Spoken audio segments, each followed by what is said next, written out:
Hey friends, welcome back to the channel. If you're new here, my name's Ibrahim and I've helped over 1,000 people with their NHS applications. So you've decided you want to work in the NHS, whether you're an overseas healthcare professional, a newly qualified student, or someone switching careers. And that's an amazing decision. But getting your first NHS job can be slightly confusing. There are forms to fill out, websites to go through, acronyms everywhere, and it's hard to know where to start the whole process. In this video, I'm going to talk you through exactly what you need to do step by step, from creating your NHS profile to landing your first interview. If you've not watched anything before, you're really confused, this is a video where we're going to go through everything. So the first thing you need to do is to create your NHS Jobs profile. So go to the official NHS Jobs website, which is jobs.nhs.uk. You're going to create an account and fill out all the sections. So there's going to be sections on education, employment history, professional registration, references. You can do this actually even before you've applied for a job. It does let you generate your own profile so that when you do find a job, you just need to write the supporting information, which we're going to come to in a moment. With your key details, it's also a good idea to copy and paste that into a Microsoft Word document or on your emails. Sometimes when you're applying for NHS jobs, it takes you through to a third-party website such as Track Jobs. If you're still watching, then you are going to love our free NHS Jobs Fast Track Guide. It's packed with the tips and secrets we've used for years to help candidates get hired. It's worth £49, but it's now free. Grab it below from the pinned comment.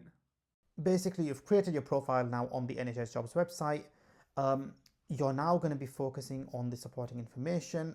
So make sure you draft that in your Microsoft Word document, because once you're on the NHS Jobs website or the NHS Scotland website, it does time you out sometimes after just a few minutes. If you're applying from overseas, make sure that you've got your right to work visa, or if you've got a visa currently and or you're working from overseas, make sure you document that somewhere in your profile. It will generally say before you apply for a job that what is your status, whether you've currently got a visa or whether you would require a visa. It just helps clear things up at an earlier stage, so if you are successful with your job, they know how to proceed and it just saves time and hassle later on really. So before you start applying, you just need to make sure you've also got a few documents ready. So if you're applying from overseas, you may need a copy of your passport and your right to work documents. If you've already got a DBS check, it can be handy, just to have this have the details on hand. If you've got a professional registration number, HCPC, NMC, GMC number, just have the registration number to hand. They normally don't ask for the full letter or full proof of registration at this point. You might just need to provide a registration number just for the time being.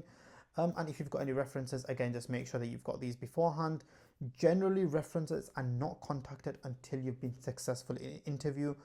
This can vary sometimes, but as a general sort of rule of thumb, they're not going to be contacting references for everyone that applies for a certain job.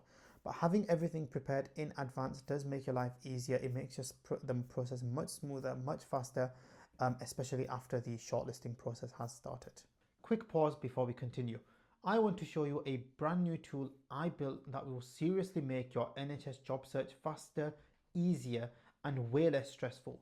Let me show you how you can apply for an NHS job and prepare for the interview in under 60 seconds. First, I complete my profile so the tool understands exactly who I am. Now let's apply to an NHS job together. I search for a role, choose this one and copy the person specification and job description. I then paste this into the generator and just like that, there it is. A fully tailored, personalized, role-specific supporting information section created automatically. Now I'm going to prep for the interview. I generate intelligent interview questions using the Smart Assistant, type in my answers and instantly receive feedback on how to improve them. After that, I revise using flashcards. I simply paste in the job description and the tool generates custom flashcards so I can start practicing straight away. Finally, I add the job to my tracker to keep everything organized. A process that normally takes hours, now done in minutes. If you want access, email info@healthhireuk.com to get started.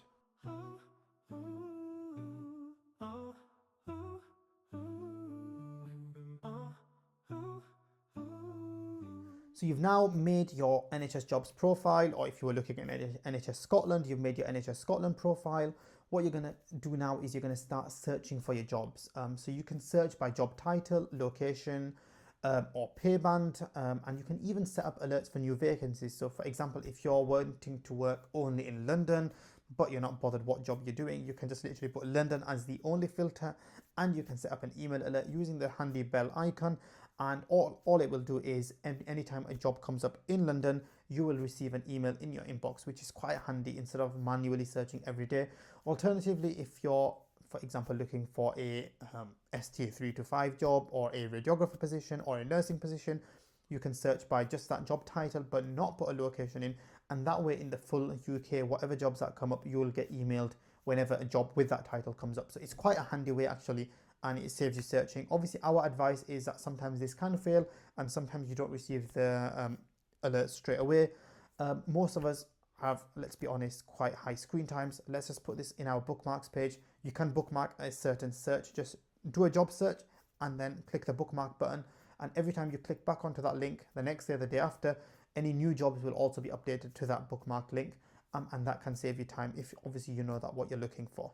So you're going to avoid applying for dozens of roles without reading the details. The first thing you need to do when you've seen a job, so you've seen a job, you're happy with the job title, the location, the salary looks amazing. You open up the person specification and it lists the essential and desirable criteria for the job. What you need to do is to tailor your supporting information to match those exact points.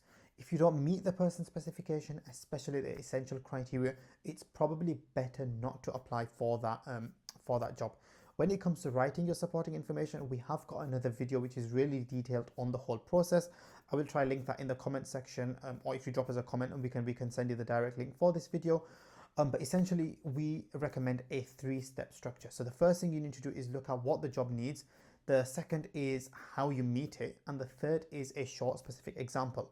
So let's say that the job requires good communication skills. You can say, I've got good communication skills, and how I meet the good communication skills section is I've worked previously in a role where I had to communicate with patients with learning difficulties, or customers who were really time sensitive. It was a really high pressure situation, and I had to communicate effectively with them to make sure that their orders were delivered on time.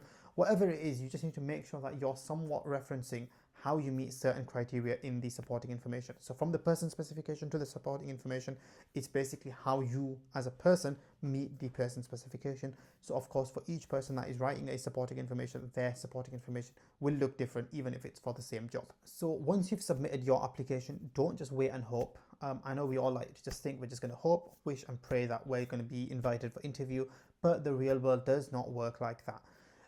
If the advert includes contact details, what you're going to do is you're going to send a short polite email confirming that you've submitted your application, and if they need any extra information, say, we're more than happy to provide anything. If you're local or you're already in the country and you've seen a job which is not too far from you, you can even ask for an informal visit where you can have a short chat or tour, which will help you understand the team, and makes you more memorable when your name appears during the shortlisting process. If you're in the UK, really please do not overlook this process.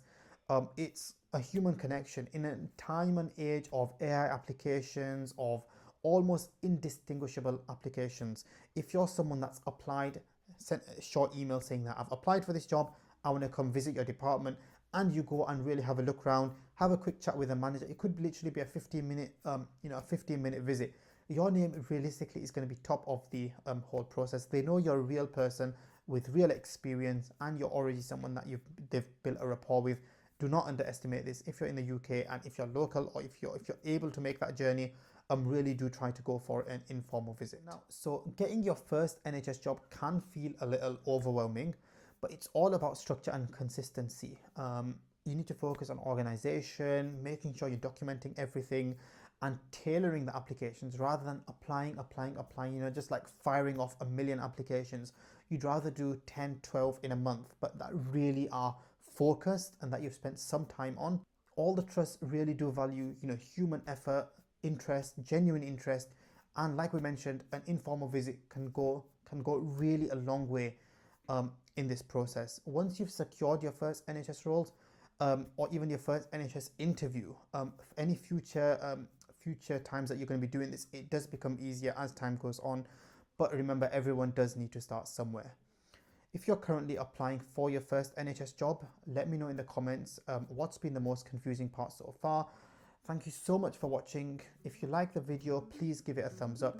If you've not subscribed to our channel, please consider doing so. And thank you so much for watching. We'll see you in the next video. Bye bye. We built Health Hire to make NHS applications so much easier. From writing your supporting information tailored for each role to practicing real interview questions with feedback. It's all here. Grab lifetime access for just £70 and start applying with confidence. Email us at info@healthhireuk.com.